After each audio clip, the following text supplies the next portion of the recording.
Il est ce que la patrie de Descartes a fait de pire, c'est-à-dire quelqu'un qui ne veut pas croire à quelque chose qui est pourtant évident, qui est l'existence des soucoupes volantes. Avec Stéphane, on est persuadé qu'elles existent et que les extraterrestres sont venus déjà nous visiter, très probablement. David, vous nous racontez l'origine des soucoupes volantes. Oui. Personne n'a jamais vu d'extraterrestre. Hein. Personne. Mais Jean-Claude Bourret, si... Voilà, non, en fait. Et pourtant, si je dis extraterrestre, il y a immédiatement des images très précises qui viennent en tête. Hein, des créatures qui sont des sortes d'êtres humains monstrueux, avec la plupart des caractéristiques qu'on a tous, hein, une tête, des yeux, des jambes, mais avec des difformités dégueulasses. Genre une mâchoire secondaire à l'intérieur de la mâchoire principale, Alien, comme Alien, une peau toute parcheminée, un visage rectangulaire comme E.T., vous voyez, de la fourrure et un nez très long comme Alf. Et ces créatures, elles arrivent très souvent sur Terre avec des moyens de transport qui le plus souvent sont des vaisseaux ronds avec éventuellement une petite bosse sur le dessus qu'on s'est mis à appeler des soucoupes volantes. Alors on comprend bien pourquoi les extraterrestres, on les fait ressembler à des êtres humains chelous, c'est pour qu'on puisse s'identifier à eux tout en les trouvant bizarres, mais pourquoi est-ce qu'on a décidé que leur vaisseau de prédilection, ce serait des soucoupes? Eh bien, figurez-vous qu'il y a une raison très précise à ça.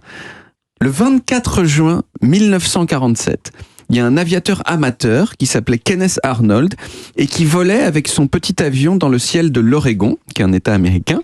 Et là, Kenneth, il a vu dans le ciel 9 formes lumineuses qui se déplaçaient en formation et qui ressemblaient, d'après sa description, à des objets arrondis qu'on aurait fait ricocheter sur de l'eau comme des soucoupes. Ça, c'est une citation, comme des soucoupes.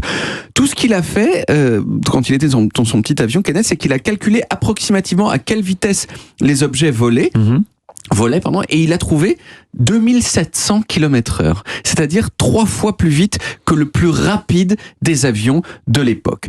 Quand il a atterri, Kenneth, il a raconté cette histoire à des amis, qui l'ont à leur tour raconté à leurs amis, et il y a finalement un journal local de l'Oregon qui a eu vent de l'affaire et qui l'a interviewé, Kenneth.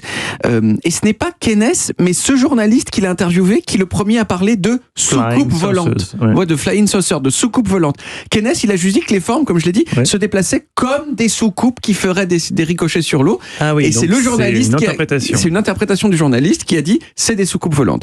L'histoire, elle a fait le tour des États-Unis et comme ça arrive souvent, tout le monde s'est mis à voir des soucoupes volantes partout.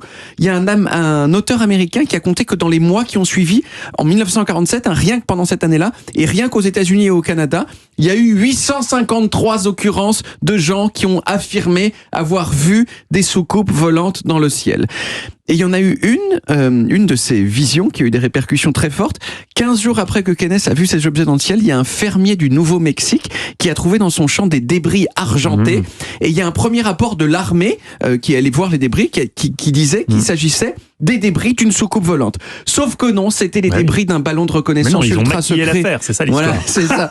Un ballon de reconnaissance ultra secret de l'armée qui s'était crevé. Mais le mal était fait. La rumeur de la soucoupe volante qui s'était crashée avait déjà fait le tour des États-Unis. Et vous savez où il était ce ranch dans lequel les débris ont été retrouvés? Et bien près de la petite ville de Roswell.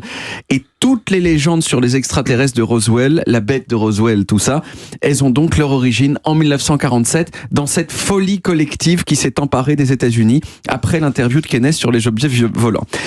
Il faut quand même noter que les ovnis, pendant un bon moment, ils ont été pris très au sérieux par les autorités américaines qui se disaient attends, peut-être que c'est vrai. Peut-être que c'est vrai. Peut-être qu'il y a des aliens qui ont des technologies de malades.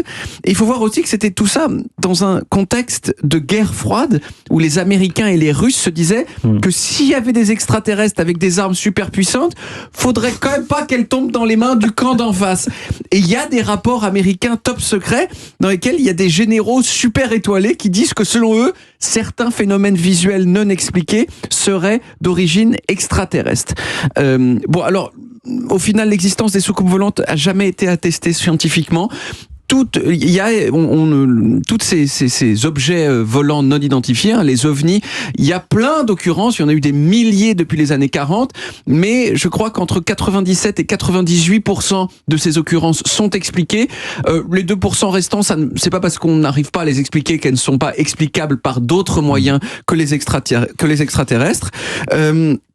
Il y a aussi, et ça je veux dire pour finir, il y a des programmes scientifiques qui ont cherché à fabriquer des sortes de soucoupes volantes tout à fait humaines, elles, et notamment un projet top secret qui s'appelait l'Avrocar.